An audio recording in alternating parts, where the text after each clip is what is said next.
Okay, so today we're reviewing a concept that you've probably done before, but like everything else, I want to make sure you know it, so we're going to touch on it for one day and then move on. Um, in order to function well in this class, you're going to have to know how to graph coordinate points. It's going to become very important when we start talking about different types of functions and stuff like that. So just as a small review, I want to talk about graphing on the coordinate plane and talk about the x and y axis and what everything means here on this graph. Okay, so what we have here on the left, this is your standard what we call the Cartesian coordinate system, and that's based on a set of ordered pairs. We call them coordinate pairs or ordered pairs, and it's basically a point that gives you a location on this graph right here. Okay, so some things you should probably know about this graph involve that the left and right direction, this way and this way, left and right, that is the x direction, and then the y is the up and down direction. All right, and all these are just little number lines. Okay, the x is that standard number line that you're used to, where you have from 0 to 100 or 0 back to negative 100. You're used to that coordinate point, you're used to that number line. So all they do is basically take that number line and flip it vertically, and you get the y-axis. Okay, so basically when you have these two coordinate points, it gives you a location on this graph. All right, and this is the standard notation for what we call the quadrants. All right, that's probably a word you should know.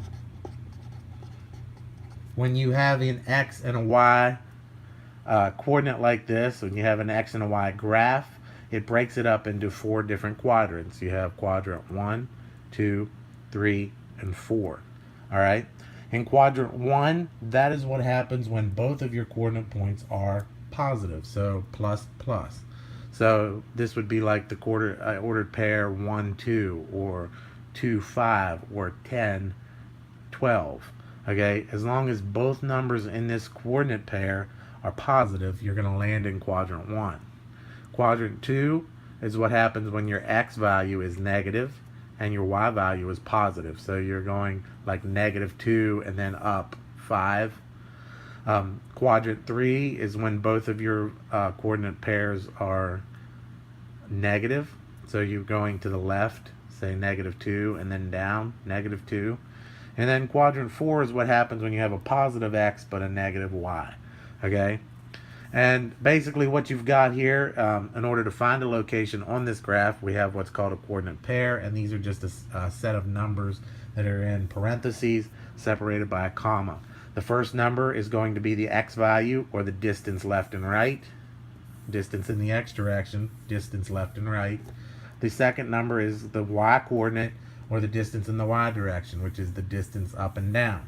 And then the final thing that you should know about coordinates is that in the x direction, a positive number means go to the right, a negative number means go to the left.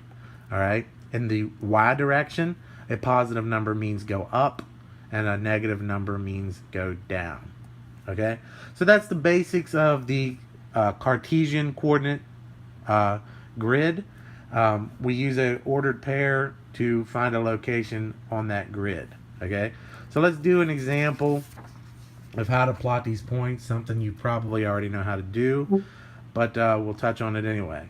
So in this example, it says to graph the following points, and they give us 4 coordinate points. All right, this is what we mean by coordinate pair back here in this slide, x and y. So the first number in all these coordinates tells us the distance we need to move in the x direction. The second number in these coordinates tells us the distance we need to move in the y direction. So in this case, we've got a positive 2. And if you remember from before, in the x direction, positive means go to the right. So a positive 2 means starting here at the origin. We always start right there at the origin. We're going to go to the right 2. So we come over 1, 2. And then in the y direction, we have a positive 3. So if you notice, in the y direction, positive means up. So we're coming from 0, 0, and we're going over 1, and then we're going to go up 3. 1, 2, 3, and this is our coordinate point 2, 3. So that's how you plot a coordinate. The second coordinate here is -1, and if you remember from before, a negative means go to the left. So what this is saying is go to the left 1. So from this center point, we're going to go to the left 1.